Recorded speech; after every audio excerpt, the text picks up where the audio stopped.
So as I mentioned, I went to Afghanistan. Let's put some stills up there in 2007. And one of the reasons I went there was a morale boost to the U.S. troops. There's Colonel Hunt with me. And we got a good look around. And we talked to a lot of special forces and a lot of people who had been what they call up country in the mountain regions. We interviewed the brass over there. And at the time we were there, it was fairly stable. This again is in 2007, 6 years after the initial invasion. All right, the Afghan society was veering toward a civility, and the U.S. seemed to have a grip on the country. All right, so joining us now from Maine is Colonel David Hunt. You may remember him. Put him on the screen, please. He was a factor regular when I worked at Fox News. He was my bodyguard in Afghanistan and Iraq. He's a decorated Army guy and fought in Vietnam and other places, and he is not too happy today. Is that correct, Colonel? Yeah, it's a bad day, Bill. Tell us why. It's made worse what we were witnessing because of what happened in Saigon 50 years ago. It's a similar collapse because of lack of planning and execution. We knew weeks ago, and certainly about 90 days ago, how poor the Afghan military was going to react because of the fall of Kandahar and other places. The reason for that fall, reason for they giving up, you've already commented on, and the Afghan government stopped supplying their own army. No water, no food, no bullets, no logistics. The other piece you've already covered, which is Kabul never ever controlled or influenced the majority of Afghanistan. We made a terrible mistake 20 years ago in trying to develop that. It's not like we didn't know how bad the Afghan government was. This was not an intel failure this week. It was not a military failure. The Department of Defense and the national intelligence community has briefed the White House and the president on every aspect of how quickly this was going down. We waited way too long to pull Americans out and the Afghans that we owe allegiance to and help. Until now, we've got the Taliban in total control of the country. We do have soldiers at the airport, but we're coordinating with the Taliban. Well, we made a deal. We made a deal with them that they aren't going to go into the airport and they'll let these people get out. But look, under Trump, you had the same situation that you had under Biden. Nothing changed. All right, 4 years, Trump wanted to get out. He did the negotiations. I clearly stated he made a mistake by not including Kabul. I don't know what that would have done, but it sent a message. But when Biden comes in and he says, as you clearly heard, hey, don't worry about it. They got 300,000 guys, well armed. Taliban got 75,000. There's no way this country's going to fall. You as a military veteran, when you hear the commander-in-chief say that, what do you say? Somebody's lying. And the Department of Defense, anybody who served there will talk about how good the units they served with in Afghanistan when they were there, the Special Forces guys in particular. But once we left, we pulled back and tried to let them do it on their own. It failed. It clearly failed for the last 90 days. Taliban moved fast. We knew they were going to move fast because there was nothing to stop them. We want to evacuate the embassy, which we should have.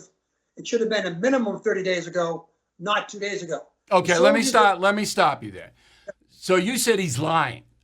But Biden had to know, or his people blink in the Pentagon, hey, if we pull out so fast, don't leave the residual force, this place is going to go up very quickly.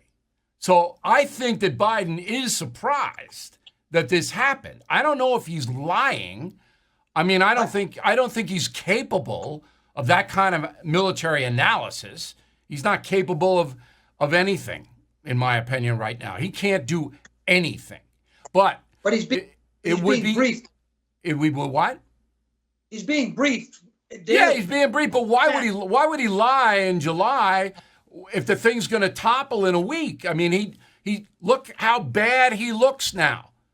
Even the most ardent Biden supporters. I mean, you look like a clown if you're defending him. Do you not? Yeah. The reason I'm talking about lying is that the Department of Defense and the intelligence community, daily basis, have put the maps up and talk about where the Taliban are, how bad the Afghan military was performing.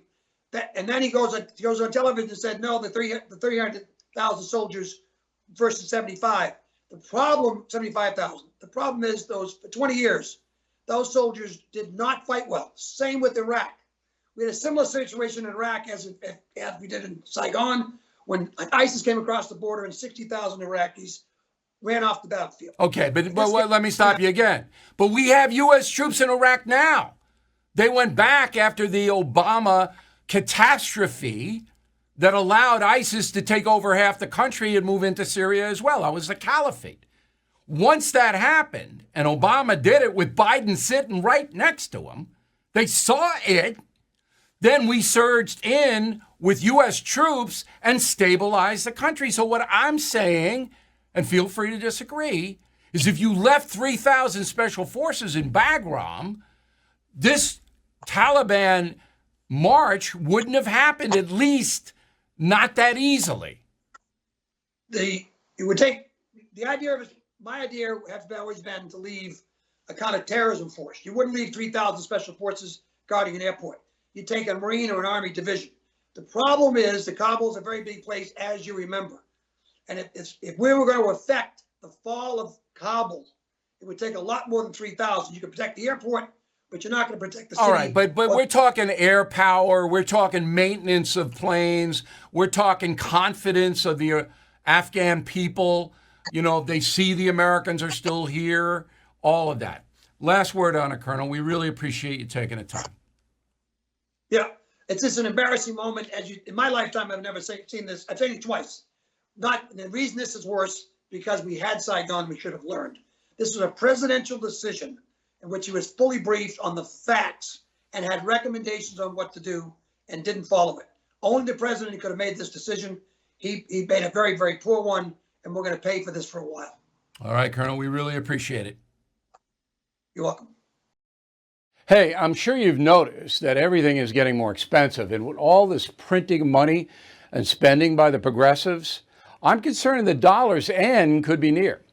If the government continues this way, the dollar could freefall and lose its coveted role as the world's reserve currency. That's why there's never been a more important time to consider gold and silver to protect you and your family. And American Hartford Gold is the only company I'm happy to put my name behind. I have done business with them myself. It just takes a quick phone call and they'll have physical gold and silver delivered right to your door or put inside your IRA. Plus, tell them Bill O'Reilly sent you and they'll give you up to $2,500 of free silver on your first order. So please don't wait. Call 866-501-5201, 866-501-5201, or text Bill to 65532. Again, 866-501-5201, or text Bill to 65532.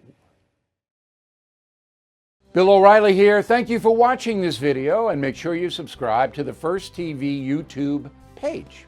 Just hit the big red subscribe button below, and you'll get clips and highlights of my program, The No Spin News, every single day. We'll see you soon.